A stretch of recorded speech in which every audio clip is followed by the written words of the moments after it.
इस वीडियो में हम बहमनी किंगडम की बात करेंगे। बहमनी किंगडम और विजयनगर एम्पायर ये दो मोस्ट इम्पॉर्टेंट हैं।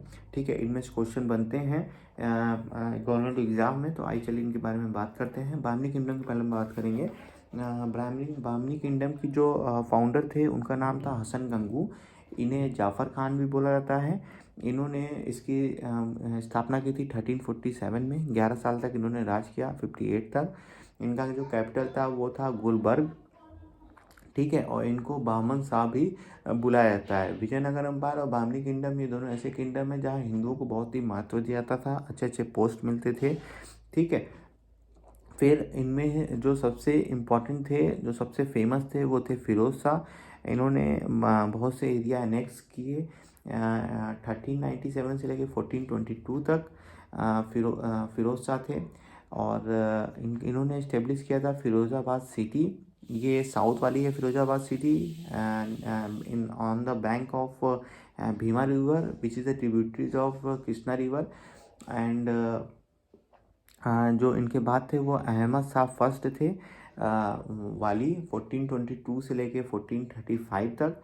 इनका जो कैपिटल, इन्होंने जो कैपिटल था गुलबर्ग से बिदर में चेंज कर दिया था। और इनके टाइम जो थे सूफी सेंट थे वो थे गेसु दराज। ठीक है, ये इनके जो दो इम्पोर्टेंट पोर्ट थे वो थे चौल एंड दभोल।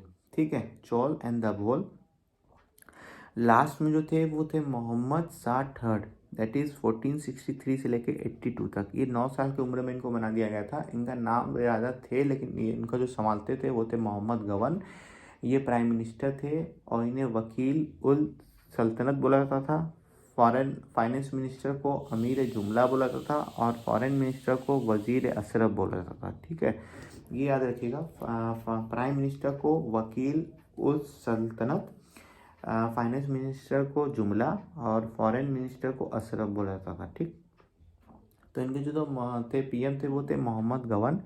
1482 में इनकी मौत हो गई। इनको फांसी की सजा सुना दी गई क्योंकि जब बहमनी किंगडम स्टार्ट हुआ तो उसमें 4 प्रोविंसेस में इसको तोड़ा गया। ठीक है, लेकिन जब मोहम्मद शाह थर्ड आए, जब मोहम्मद गवन प्राइम मिनिस्टर बने तो इन्होंने उसको 8 प्रोविंसेस में बदल दिया और जो गवर्नर की पावर थी उसको ख़त्म कर दिया, कम कर दिया।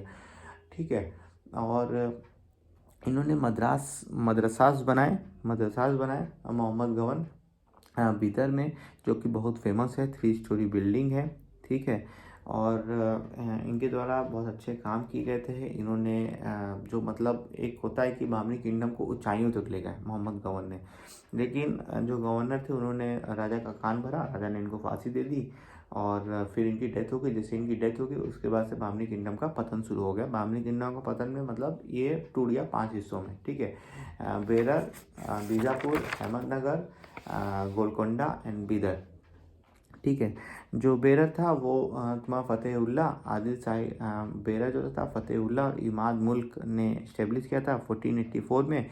इमाद शाही डायनेस्टी बोला जाता है। इसे एनेक्स किया अहमदनगर ने 1574 में। ठीक है, उसके बाद आता है बीजापुर। बीजापुर को आदिल शाही डायनेस्टी बोला जाता है और यूसुफ आदिल शाह ने इसकी स्थापना की थी 1489 में।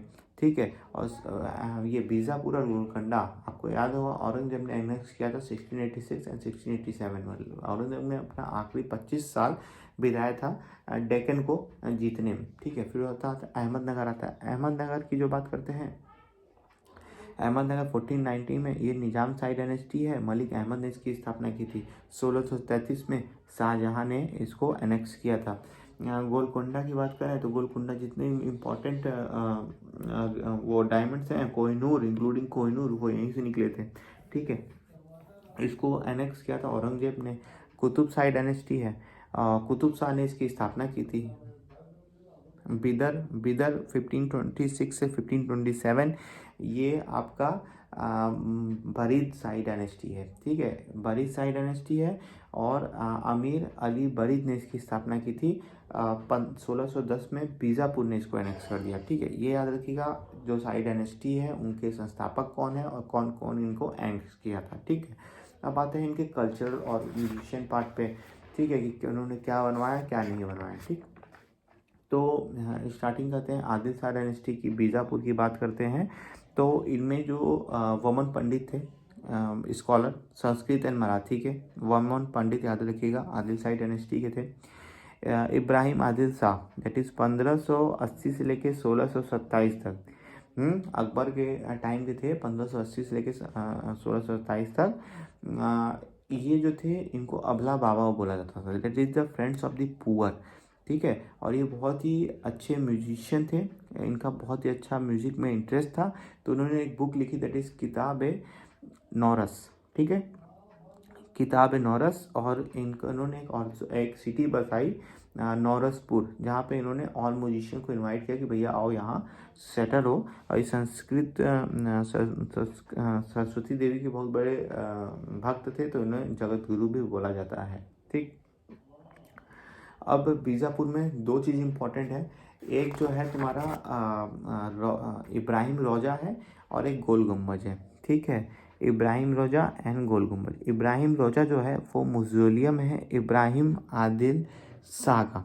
ठीक है, और इब्राहिम आदिल शाह का है। और गोल गुम्बज जो है वो मोहम्मद आदिल शाह है। इसे विस्परिंग गैलरी भी बोला जाता है। गोल गुम्बज याद रखिएगा, गोल गुम्बज और इब्राहिम रोजा।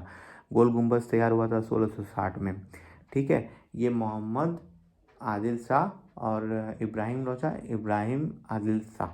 ठीक, इसके बाद आते हैं कुतुब शाही डायनेस्टी। कुतुब शाही डायनेस्टी में कुली कुतुब शाह, कुली कुतुब शाह जो है वो गोलकोंडा फोर्ट बनाए थे, और दक्खनी उर्दू भी इन्होंने इंट्रोड्यूस किया था।